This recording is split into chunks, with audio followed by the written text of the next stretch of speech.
من اليوم باش توليو تعملوا الملفوف التونسي كان في الدار، ما يستحقش عجانة يجيكم بنين وخفيف ويعمل الكيف. يلا تبعوني. ناخذوا كيلو فارينة عليهم 21 جرام خميرة خبز، 16 جرام ملح، 10 جرامات خميرة مرطبات، 60 مليلتر زيت و600 مليلتر حليب، وانتي والفارينة اللي عندك، ونعجنوا البات بيدينا مليح.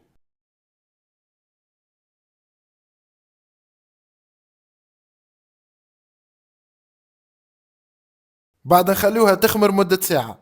توا نحضروا الصوص اللي باش نحطوها وسط الساندويتش. ناخذوا كعبتين ياغورت، 5 توابع جبن تريونجل، شوية زنجبيل فريش كبار، 5 سنون ثوم، فلفل أكحل، ملح، نص مغرفة هريسة ومعدنوس، ونخلطوا الكل بالميكسور بلونجون.